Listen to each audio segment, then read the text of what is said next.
এই যে আমার বৌদি কাটাকুটি করছে।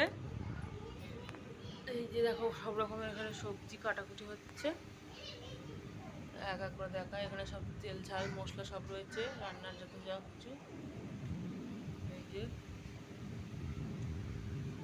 এই যে এখানে সব কাটাকুটি হচ্ছে সবজি।